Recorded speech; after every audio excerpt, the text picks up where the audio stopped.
बिस्मिल्लाहिर्रहमानिर्रहीम, अस्सलाम वालेकुम नाज़रीन। आप देख रहे हैं प्रोग्राम हॉट सीट और मैं हूं हमजा भट्टी। नाज़रीन, तर्जमान दफ्तर खारिजा ने अमरीकी सदर डोनाल्ड ट्रंप के दौरे पाकिस्तान की खबरों पर लाइल्मी जाहिर कर दी है।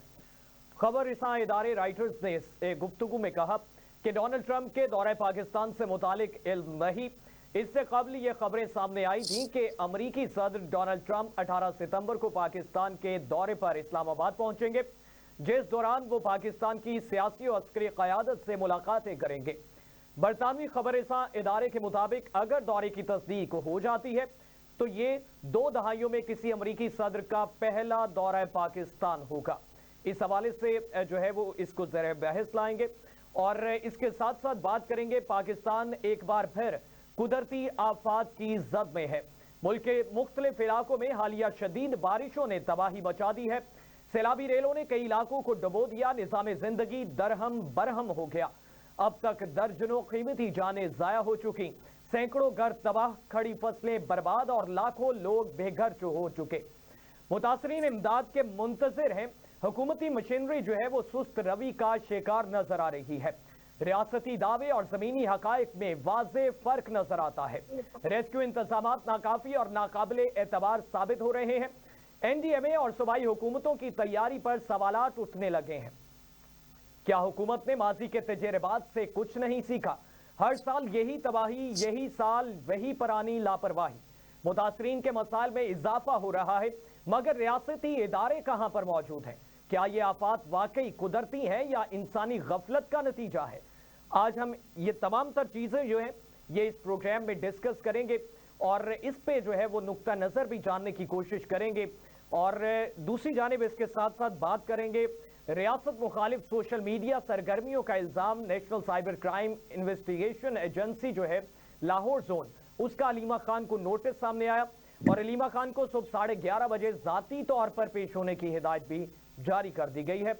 इन तमाम तर तफसीलात पे बात करेंगे। हमें ज्वाइन किया है सीनियर तज्जियाकार रजा सैयद साहब ने और सीनियर तज्जियाकार हैं आयशा नुमान साहबा, उन्होंने हमें ज्वाइन किया है। आप दोनों का बहुत शुक्रिया, आपने कीमती वक्त दिया। रजा साहब, आपसे आगाज करना चाहूंगा, किस तरह से देखते हैं तर्जुमान दफ्तर खारिजा ने अमरीकी सदर डोनाल्ड ट्रंप के दौरे पाकिस्तान की खबरों पर लाइल्मी जाहिर कर दी है, तो क्या कहना चाहेंगे सर, क्या नुक्ता नजर होगा?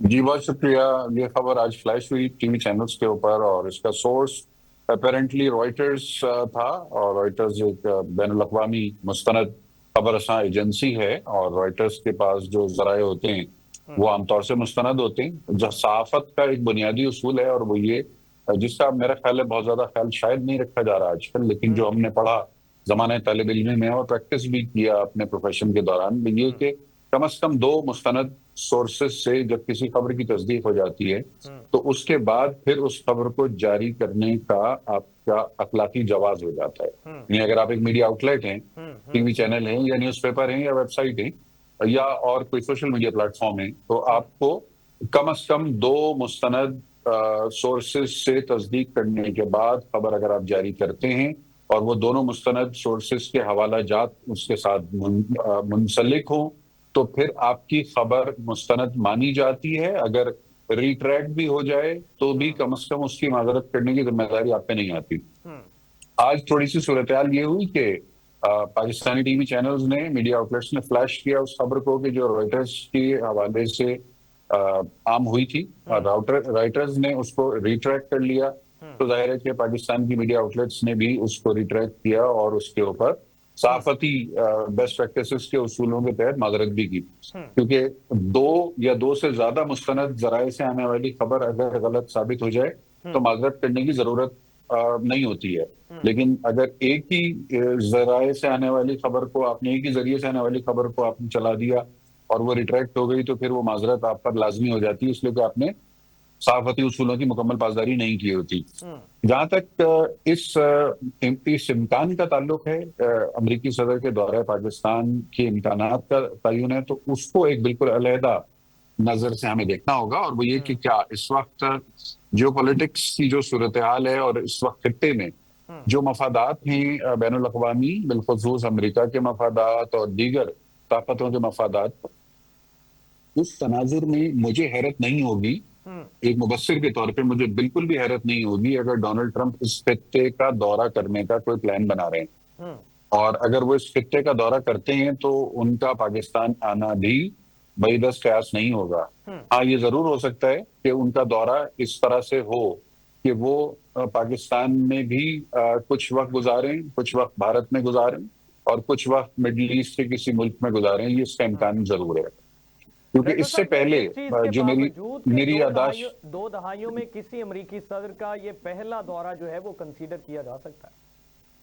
जी जी जी, मैं यही आपको बताना चाह रहा हूँ कि आज से तकरीबन 20 साल पहले एक इसी तरह की सूरत हाल थी। अमेरिकी सदर ने एक दौरा किया था और वो दौरा इस तरह से हुआ था कि उसमें इंडिया और पाकिस्तान दोनों मुल्कों में उन्होंने एक ही दौरे के दौरान दोनों मुल्कों को विजिट किया था।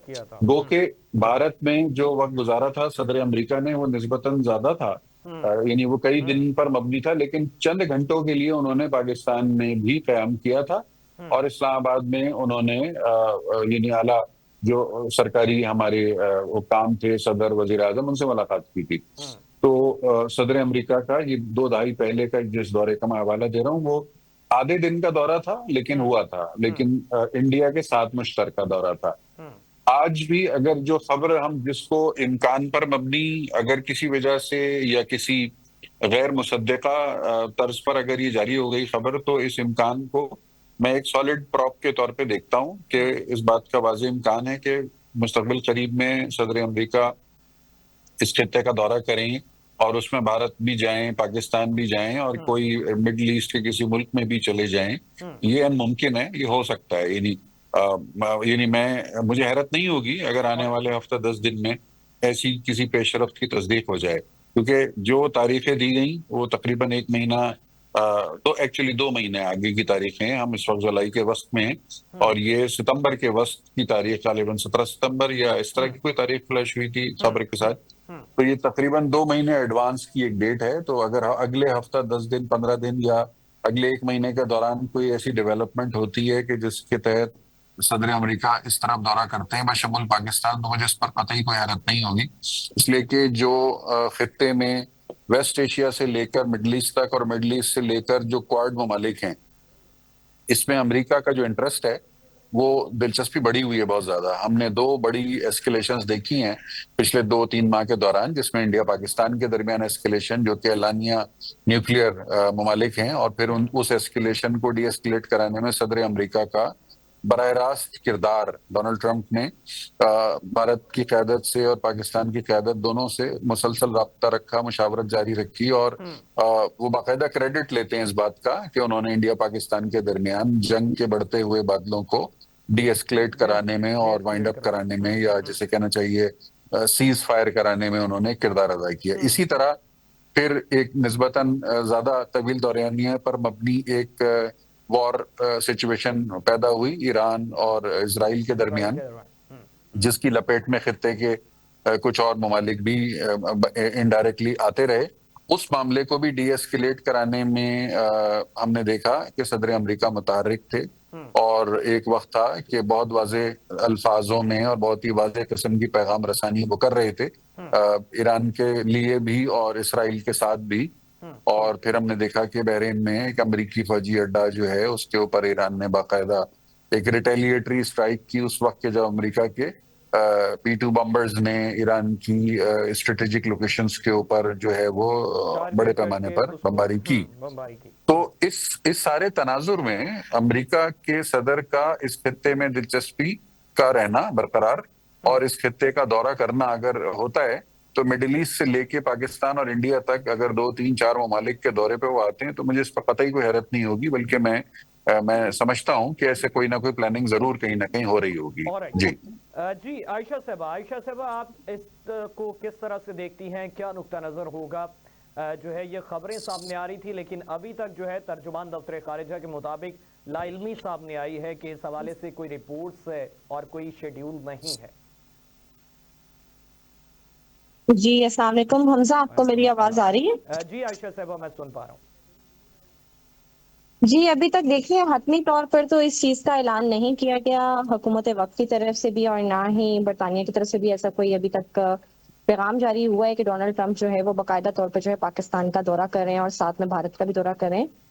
जियो टेलीविजन की तरफ से ये न्यूज दी गई थी और जो कुछ देर बाद जो है वो फिर डिलीट भी कर दी गई। एजाज सैयद लेकिन साहब अगर ने ऐसा रिपोर्ट किया था और उन्होंने इस जी पे जी जी माजरत भी कर ली है। माफी भी मांग ली। जी। जी जी उन्होंने माजरत भी कर लिया। उन्होंने बोला था कि मैंने जो डेट अनाउंस की थी इसके हवाले से मैं वो अपने इस ट्वीट के ऊपर जो है वो माफी मांगता हूँ। ये कोई हतमी डेट नहीं है। तो अगर ऐसा होता है तो तो बात है कि ये जो दौरा होगा वो मशरिक वस्ता से जो है वो रिलेटेड होगा और ये इसमें जो मशरिक वस्ता की जो एक मजमूई तौर पे सूरत हाल है, खास तौर पे इंडिया पाकिस्तान के हवाले से जिस तरह से जो है वो र्यूमर्स गर्दिश कर रही हैं कि इंडिया दोबारा से एक फॉल्स फ्लैग ऑपरेशन करने के लिए जो है वो जोर आजमा रहा है, तो यकीनी तौर पे ये मामला भी जो है जेर गौर आ सकते हैं। और दूसरी तरफ जनाब पाकिस्तान की जो मौजूदा सियासी सूरत हाल है, एक आरा ये भी है कि उसके ऊपर भी गौर फिक्र करने की जो है वो भरपूर कोशिश की जाएगी और मुख्तलिफ मामला जो हैं पाकिस्तान की सियासी सूरत हाल और सियासी बहरान के हवाले से वो भी जेर बहस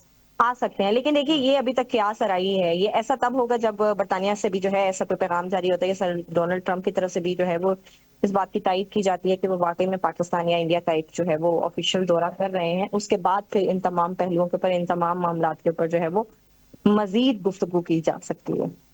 ठीक। रजा साहब, मौजूदा बारिश का माहौल है, मानसून का स्पेल चल रहा है और सैलाबी सूरत हाल जो है वो बनती हुई दिखाई दे रही है और पूरे पाकिस्तान में तकरीबन ये हालात इसी तरीके से सामने आ रहे हैं और इस पे वज़ीर आज़म शहबाज शरीफ ने हंगामी इजलास भी तलब किया और दीगर इक़दामात भी करने की कोशिश की जा रही है। लेकिन इसके बावजूद बहुत सारे लोग जो हैं वो इस बारिश और सैलाब की नज़र हो चुके, माली भी नुकसान सामने आया, जानी नुकसान भी होता हुआ बढ़ रहा है। तो इसको आप किस तरीके से देखते हैं और ये विफाक में भी ये सूरत हाल अभी उभरती हुई नजर आ रही है? देखिए, पाकिस्तान में और बल्कि दुनिया के बहुत सारे खित्तों में मॉनसून का एक सीजन आता है और ये आमतौर से जुलाई से लेकर सितंबर के दरमियान ये होता है। बाज दफा पाकिस्तान में जून से ही बारिशों का सिलसिला भी शुरू होता है। मॉनसून हर साल तकरीबन सेम टाइमलाइन के साथ आता है और मॉनसून में कभी कम कभी ज्यादा लेकिन बारिशें होती हैं और बारिशों के नतीजे में जाहिर है पानी का फ्लो जो है वो नॉर्थ से साउथ की तरफ होता है और नशेबी इलाकों के मसाइल होते हैं, ड्रेनेज के मसाइल होते हैं। हर साल एक चीज ऐसी है ना, नागानी जैसे खुदा ना खास्ता जलजला आता है तो जलजले की कोई प्रिडिक्शन नहीं होती। जलजला किसी भी वक्त कभी भी कहीं भी आ जाता है, तो इसलिए उसके तदारुक के लिए या उससे बचाव के लिए जो प्रिपेयर्डनेस है वो इतनी प्रेडिक्टेबल नहीं होती। लेकिन सैलाब या मॉनसून तो हर साल आता है। तो अगर हुकूमतें चाहे सूबाई हुकूमतें हों या वफाकी हुकूमत हो, अगर वो बरवक्त बंदोबस्त नहीं करते उन इकदामात का कि जो बारिशों से या सैलाबी सूरत हाल से नबरदाजमा होने के लिए जरूरी है, तो फिर उसके नतीजे में कीमती इंसानी जानों का और इमलाक का ज़िया होता है, जैसा कि इस वक्त हुआ है। अब ये इस वक्त पंजाब में खासतौर पर पिंडी, इस्लामाबाद और इससे ऊपर बारिशें बहुत ज्यादा हो रही हैं। गुज़िश्ता 24 घंटों के दौरान तकरीबन तवातुर के साथ बारिश हुई है यहाँ इस्लामाबाद में भी और उसके नतीजे में इस्लामाबाद शहर में तो नहीं लेकिन उसके गिरदो नवा में और रावलपिंडी के अंदर जो पानी की तबाहकारी है वो बहुत खतरनाक है और कई इंसानी जानों के जाया होने के वाकयात, जानवरों के जाया होने के वाकयात और इमलाक के नुकसान होने के वाकयात जो हैं वो रिपोर्ट हो रहे हैं मुसलसल टीवी चैनल्स पे भी, सोशल मीडिया पे भी। इसमें मैं यही एनडीएमए की रिपोर्ट जो जारी की गई है वो थोड़ी सी आपके सामने रखना चाहूंगा और व्यूअर्स के सामने, जिसपे रिपोर्ट के मुताबिक मानसून बारिशों के बायस मुल्क भर में 124 अफराद जाबहक हो चुके और 264 जख्मी हो चुके हैं। पंजाब में सबसे ज्यादा 49 अफराद जाबहक हुए, 158 अफराद जख्मी हो चुके। जाबहक होने वालों में 28 बच्चे भी शामिल हैं। खैबर पख्तूनख्वा में 38 अमवात हुई, 57 जख्मी हुए। रिपोर्ट के मुताबिक मानसून बारिशों से मजमूई तौर पर अब तक 522 घरों को नुकसान पहुंचा, 367 घरों को जुजवी जबकि 155 घर मुकम्मल तौर पर तबाह हो गए। बारिशों के बायस 9 पुल भी मुतासिर हुए, 10.5 किलोमीटर सड़कों को नुकसान पहुंचा। बारिशों में 126 मवेशी भी बह चुके। सर देखिए, मैं इसके ऊपर अगर मैं तबसरा ही कर सकता हूँ और तबसरा मैं ये करूंगा कि ये आदाद शुमार जो दिए इन्होंने वो तो बड़े यानी आदाद शुमार सुन के ये लग रहा है कि बहुत गहरी निगाह रखी हुई है एनडीएमए ने सारे मामले के ऊपर। लेकिन मैं निहायत अदब के साथ ये कहना चाहता हूं कि जो इदारे का नाम है ना, नेशनल डिजास्टर मैनेजमेंट अथॉरिटी, तो इदारे का नाम एक आम फहम मतलब ये समझ में आता है कि डिजास्टर्स के मामलात को मैनेज करने की अथॉरिटी है। ये खाली डिजास्टर रिपोर्टिंग अथॉरिटी नहीं होना चाहिए इसको। यानी जो आपने आदाद शुमार दिए ना कि वहां इतने आदमी मर गए, वहां इतने मकान गिर गए, वहां इतने जानवर बह गए, तो ये तो भाई रिपोर्टिंग है। रिपोर्ट करना तो मीडिया का काम है। ये नेशनल डिजास्टर मैनेजमेंट अथॉरिटी है, ये खबर रसां एजेंसी नहीं है। तो अगर ये नेशनल डिजास्टर मैनेजमेंट अथॉरिटी फकत एक खबर रसां एजेंसी बन के आवाम के सामने आदाद शुमार पेश करके सुरखरू होना चाहती है, तो फिर इसमें मैं सादगी कहूंगा, एनडीएमए की भी सादगी है और हम आवाम की भी सादगी है कि हम मुतमईन हो जाते हैं इस बात के ऊपर। नहीं, मेरा ख्याल है हमें इससे कदम आगे जाने की जरूरत है और हमें जिम्मेदारी को महसूस करने की जरूरत है कि डिजास्टर मैनेजमेंट अथॉरिटी, जो कि एक बहुत खुद मुख्तार और ताकतवर सरकारी महकमा है, उसको ऐसे इकदामात बर वक्त से पहले लेने की प्लानिंग करनी चाहिए, अवामुन नास को आगाही देनी चाहिए और सड़कों में, गलियों, मोहल्लों में, नदी नालों में निकासी आब के मामलात को इन्फोर्स करवाना चाहिए। जहां ठीक है, मैं समझता हूं कि ये बल्दियाती उमूर हैं, लेकिन बल्दियाती महकमों के साथ एनडीएमए का कोऑर्डिनेशन बेहतर होना चाहिए। एनडीएमए की जानिब से बर वक्त वार्निंग्स तो जारी होती हैं, मैं मानता हूं, और वो यानी 2 दिन पहले, 3 दिन पहले वो वार्निंग देते हैं कि जी सैलाब आ सकता है या ज्यादा बारिश हो सकती है। लेकिन अगर एनडीएमए फकत लिए होती है, पाकिस्तान के अवाम के लिए होती है कि वो छतों पे चढ़ जाएं, इस पे जिन लोगों ने मतलब अंजाम देने होते हैं वो तो कुछ भी नहीं कर पाते, वो तो नाकामयाब ही नजर आते हैं इन तमाम तर वार्निंग्स के बावजूद। हाँ, ये देखें महकमे का मैंडेट क्या है, इसको डिस्कस करने की जरूरत है। मैं समझता हूं आपको एक शो करना चाहिए जिसमें आप एनडीएमए के किसी जिम्मेदार को बुला के बिठाइए और हम जैसे अवामी मालूमात रखने वाले लोगों को भी पैनल में बिठा लीजिए और एनडीएमए के जो एहलकार हों वो आके बताएं कि एनडीएमए का मैंडेट क्या है, एनडीएमए की जिम्मेदारी क्या है और एनडीएमए का परव्यू क्या है। और फिर आप भी सवाल पूछें और हम भी सवाल पूछें, तो मेरा ख्याल है पिक्चर क्लियर होगी। अभी तो ऐसा ही लगता है कि एनडीएमए जो है वो खबर रसां एजेंसी के तौर पे काम कर रहा है और वो पहले से नजूमी की तरह एक वार्निंग जारी कर देते हैं। एक तो ये बारिश की सूरत हाल है, दूसरी जानिब दरियाए जेहलम मंगला के मकाम पर शदीद सैलाब का खतरा सामने आ रहा है और इसके हवाले से अलर्ट जारी किया गया है। इसमें फ्लड फोरकास्टिंग डिवीजन ने दरियाए जेहलम में 24 घंटे के दौरान शदीद सैलाब के खतरे की पेशगोई कर दी है और मंगला के मकाम पर पानी की आमद 3,50,000 से 4,50,000 क्यूसिक तक पहुंचने का इम्कान जाहिर किया गया। दरियाए जेहलम में अगले 24 घंटों में जो है वो बुलंद सैलाबी सूरत हाल जो है उससे आगाह किया जा रहा है। तो इसके लिए क्या पेशगी इक़दाम होने चाहिए, किस तरीके से इन चीजों से जो है वो बचा जा सकता है? दरियाओं के जो कटाव हैं, दरियाओं के जो रास्ते हैं, उसमें रुकावट नहीं होनी चाहिए। जो ड्रेनेज के चोक पॉइंट्स हैं उनकी बर वक्त सफाई होनी चाहिए, नहरों में बल सफाई होनी चाहिए। ये तो मोटी मोटी चीजें हैं ना। अगर आप माहिरीन को बिठाएं तो वो आपको निटी-ग्रिटीज भी बता सकते हैं कि किस किस्म की प्रिपेयर्डनेस है। कह रहे हैं ये शहरों में नहीं हो पा रहे हैं। लाहौर शहर सबसे बड़ा सूबा है, वज़ीर आला पंजाब मरियम नवाज शरीफ साहबा का, और यहाँ पे जो है वो किसी जगह पे खुदाई वाला मामला है तो लोग वहां पे बाइक समेत उसमें गिर रहे हैं और उनको लोग बचा रहे हैं, मकामी लोग बचा रहे हैं और इस हद तक वो गिरते हैं कि उनके हाथ की ऊपर से उंगलियां भी नजर नहीं आती हैं और वो जान से बामुश्किल बचते हैं इस वजह से। और ये शहर के हालात अगर इस तरीके से तो फिर ये जो सैलाबी सूरत हाल है उसमें कैसे ये इक़दाम पॉसिबल हो सकते हैं?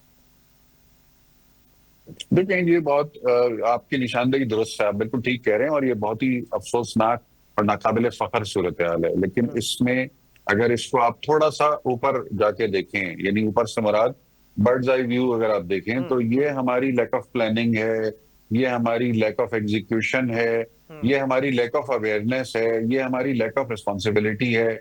ये बहुत सारे फेलियर्स हैं, बहुत सारी सतह के फेलियर्स हैं जिनके नतीजे में ये होता है। जब मतलब ये बड़ी सीधी बात है, जब आपको पता है कि हर साल मानसून इन तारीखों में या इन महीनों में आता है, तो मानसून से 6 महीने पहले क्यों नहीं आपने उन चीजों को सीधा कर लिया होता, कि जिनके सीधा कर लेने से मानसून की तबाही से बचा जा सकता है। क्यों नहीं आप दरियाओं के मामला, अच्छा इसका अगर आप इन इदारों में जाएं, हम इंटरेक्ट करते हैं, हम बात करते हैं इदारे के लोगों से, तो उनके पास जो जवाब हमें देते हैं वो जाहिर पब्लिक पे नहीं करते बात, लेकिन इंटीमेटली बताते हैं कि जी फंड्स नहीं होते हमारे पास अथॉरिटी नहीं होती, हमारे पास एग्जीक्यूट करने के लिए मैन पावर नहीं होती। वो अपनी लिमिटेशंस बताने बैठ जाते हैं, रोना शुरू कर देते हैं अपना। तो ऐसे में फिर जो हुकूमत वक्त होती है, चाहे कोई भी हो, इस वक्त शहबाज शरीफ साहब हैं, मरियम नवाज साहिबा हैं, इससे पहले इमरान खान साहब थे, उससे पहले वो आसिफ जरदारी साहब थे और पीपल्स पार्टी थी और नून लीग थी, और मुशर्रफ साहब थे या अयूब खान साहब थे या लियाकत अली खान साहब, जितने भी गुजरे, तमाम हुक्मरानों के दौर में एक बात कॉमन है, और वो ये है कि अफसरान या वज़रा या जो भी एहलकार सरकारी होते हैं ना, वो जाते हैं जब अपने आला तरीन लेवल पे, तो वहां जाकर वो रोना रोते हैं उनके सामने वसाइल की कमी का, और बंद कमरों में होते हैं वो इजलास, बंद कमरों के इजलास में रोना रोया जाता है वसाइल की कमी का, और फिर वहां पे जो भी टॉप लीडर बैठा हुआ होता है ना, वो मजबूर होता है, उसकी भी नजरें झुक जाती हैं, और वो भी फिर कॉम्प्रोमाइज करता है और वो कहता है अच्छा भाई ठीक है, जो जितना होता है उतना कर लो, और बाकी फिर ठीक है मैं संभालता हूँ। और फिर वो ये मट्टी डालो मट्टी पाओ और आगे बढ़ जाओ वाला मामला 75 साल से चल रहा है। संजीदा तरीके से इंफ्रास्ट्रक्चर के ऊपर काम हमने नहीं किया, संजीदा तरीके से तालीम पे हमने काम नहीं किया, संजीदा तरीके से हमने सेहत आम्मा पे काम नहीं किया, संजीदा तरीके से हमने समाजियात जो हैं आबादी का फैलाव पर हमने काम नहीं किया। कौन सा शोबा है जिसमें आपने अच्छा काम किया है? आपकी एयरफोर्स बहुत अच्छी है, मैं मानता हूँ। पेट्रोल की कीमतों में इजाफे पर, गैस की कीमतों में आपकी इजाफे पर, आपकी बिजली की कीमतों में इजाफे आपकी पर, महंगाई एयरफोर्स, पर जी जी, आपकी एयरफोर्स बहुत अच्छी है, और आपकी एयरफोर्स ने दुनिया में नाम कमाया है। आपकी आर्मी बहुत अच्छी है, आर्मी की बहुत साख है, आपकी नेवी बहुत अच्छी है।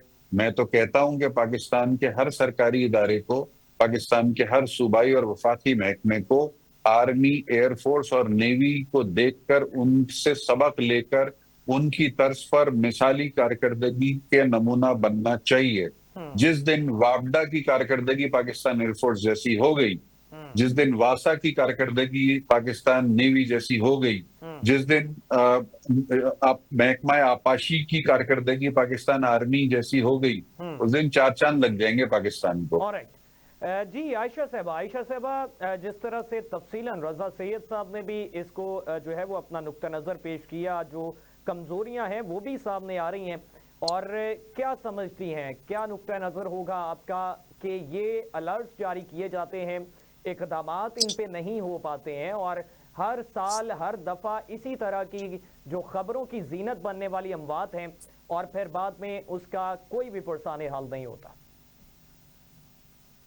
देखिए हमजा रजा सैयद साहब ने नो डाउट बड़ा डिस्क्रिप्टिव वे में जो है सारी चीजों को बयान कर दिया है। वही बात कि भाई हर साल आपको मालूम होता है कि ये मॉनसून की जो बारिशें हैं ये होंगी, हर साल जो है ये अलर्ट भी जारी होते हैं, लेकिन कुछ होते हैं प्रिकॉशनरी मेजर्स और टूल्स जो कि हुकूमत के जिम्मे होते हैं, उन इदारों के जिम्मे होते हैं जिनकी एक पर्टिकुलर जॉब होती है, उनको टास्क असाइन किए जाते हैं इन तमाम डिजास्टर्स के साथ निपटने के लिए। लेकिन जब मॉनसून आता है तभी वो इदारे जो हैं वो फाल होते हैं, तभी जो है महकमे जो हैं वो काम करने की नीयत बांधते हैं। उससे पहले ये तमाम इदारे जो हैं 12 महीने क्या काम कर रहे होते हैं? ये जो नहरों का कटाव और ये सैनिटेशन सिस्टम, इसके ऊपर काम क्यों नहीं किया जा रहा होता? इनके ऊपर जो अथॉरिटी बैठी होती है, जो इनके ऊपर वजारतें बैठी होती हैं, वो इनसे इन बातों की, इन सारे जो मामला है उनकी अपडेशंस प्रॉपर क्यों नहीं ले रही होती? आखिर उनका क्या काम है? चलिए इदारों को तो हम कह ही रहे हैं, महकमों को तो हम कह ही रहे हैं, वो जो अथॉरिटीज हैं जिनके जिम्मे ये काम लगाया गया है कि उन्होंने इनसे बाज़पुर्स करनी है, उनके साथ वो अपना काम क्यों नहीं कर रहे होते? सबसे पहले तो फिर जवाब वो है। लेकिन यहाँ पर अफसोस की बात यह है कि सिर्फ जहलम डिस्ट्रिक्ट में जो है 63 अफराद जो है वो अपनी जान की बाजी हारे हैं। आप जानते हैं 63 का नंबर जो है एक बहुत मैसिव नंबर है। जिनके घरों के लोग गए हैं, जिनके अपने गए हैं, ये उनको ही मालूम होगी तकलीफ। सवाट में जो 18 लोग जान से हाथ से गए थे, जान से हाथ धोए थे उनके, तो उन्होंने जो है उसके ऊपर कितना जो है एक शोर शराबा हुआ था। हर 5-5 मिनट बाद जो है ये हमारे जो हुकूमती वुज़रा हैं, ये आकर प्रेस कॉन्फ्रेंसेस कर रहे थे। आज किसी ने आकर क्यों अपडेशंस नहीं दी? आज किसी ने आकर इज़हार अफ़सोस क्यों नहीं किया? आज किसी ने आकर ये ज़िम्मेदारी अपने कांधों पर क्यों नहीं ली कि इसकी ज़िम्मेदारी किस पर है? फिर ये अभी देखिए ये पहली बारिश हुई है, लेकिन जो अवामी टैक्स पैसे हैं, मतलब अरबों के जो रुपए के फंड्स हैं, वो भी डूब गए हैं सामने।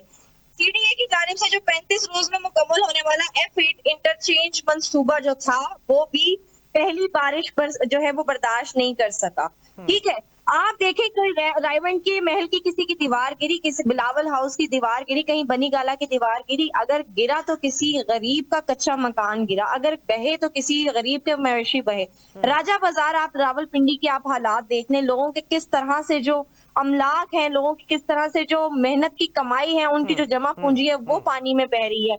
लोगों के घरों में कई कई फुट पानी जो है वो दाखिल हो चुका है। आप मुझे बताइए, ये एक ऐसा नुकसान है जिसका तखमीना और उसका अंदाजा लगाना जो है वो बहुत मुश्किल होगा। ये तो अभी देखिए ये बारिश हुई है, अभी तो ये नुकसानात और ये जो फिगर्स हैं ये सामने आ रहे हैं, लेकिन जब ये बारिश थमेगी उसके बाद असल नुकसान जो है उसका अंदाजा होगा कि किस हद तक नुकसान हुआ है। और अगर ये आप देखें, अगर 100 की तादाद में, 150 की तादाद में अगर लोग जो हैं वो अपनी जान की बाजी हार रहे हैं, तो इस नुकसान का अजाला कौन करेगा? मगर मसला सारा ये है कि यहाँ पर जो है हुकूमत हो, कोई भी हो, यहाँ पे कोई भी महकमा जो है वो अपनी जिम्मेदारी नहीं निभा रहा। यहाँ पर जब कोई सानिया होता है उसके बाद हम रोना धोना करते हैं। अब जब कोई आपके मुखालिफिन से कोई जो है वो किसी जगह पर नजरअंदाजी होती है, अपनी किसी जिम्मेदारी में जो है वो चूक जाते हैं, तो वहां पर इस्तीफे की फरमाइशें जारी होती हैं। लेकिन जहां पर जिनके ऊपर सबसे बड़ी जिम्मेदारी है, अगर वो अपनी जिम्मेदारी नहीं निभाते तो उनकी कोई बात पुरस नहीं, क्योंकि इस वक्त वो ताकत में है, इस वक्त वो हुकूमत में है। लेकिन नुकसान सिर्फ आम आदमी का है, नुकसान सिर्फ गरीब गुरबा का है। अगर किसी की रेडी बही है तो वो अगले 2 दिन तक खाना नहीं खाएगा। अगर किसी की छत गिरी है तो वो अगले कई दिनों तक सुकून की नींद नहीं सो पाएगा। अगर किसी का घर गिरा है तो अगले कई सालों तक वो घर दोबारा तामीर नहीं कर पाएगा। ये पाकिस्तान का अलमिया बन चुका है, ये पाकिस्तान के महकमों का अलमिया बन चुका है। हमें किसी से सीखने की जरूरत नहीं है। अगर हम अपनी 12 महीने की जो जॉब है, अगर हम वो ही खुशउस्लूबी से कर लेना, तो शायद पाकिस्तान जो है, पाकिस्तान के जो शहरी हैं, पाकिस्तान की जो अवाम है, उनको इन तमाम डिजास्टर्स के दौरान जो है वो रोने धोने की जरूरत ना पड़े। लेकिन जब यहाँ पे फिर कुछ कहा जाता है तो यहाँ पर जो है वो पीका एक्ट लागू हो जाता है। यहाँ पर अगर कोई अपने हकूक की बात की जाती है तो यहाँ पर फिर उठा लिया जाता है, यहाँ पर फिर पाबंदे से लासल भी कर दिया जाता है। अब बात सारी ये है कि ये पाकिस्तान की आवाम का सोचेगा कौन, पाकिस्तान की आवाम की जिम्मेदारी कौन अपने कंधों पर उठाएगा? इस वक्त मुझे यहाँ पे ऐसी कोई अथॉरिटी नजर नहीं आ रही। ठीक है, आयशा नुमान साहबा का भी नुक्ता नज़र सामने आया और रजा सैयद साहब भी हमारे साथ मौजूद हैं। नाज़रीन, एक शॉर्ट ब्रेक लेते हैं और ब्रेक के बाद वापस आते हैं। तो रियासत मुखालिफ सोशल मीडिया सरगर्मियों के इल्ज़ामात सामने आते हैं और हालिया काफ़ी अरसा से इस चीज़ पर जो है वो बहुत ज़्यादा सख्त इक़दामात किए जा रहे हैं, लेकिन उसके बावजूद ये चीज़ें जो हैं वो इन कंट्रोल नहीं हो रही हैं और इस पे मजीद नोटिस भी जारी किए गए। ब्रेक के बाद वापस आते हैं तो इसको ज़ेरे बहस लाते हैं, हमारे साथ रहिएगा।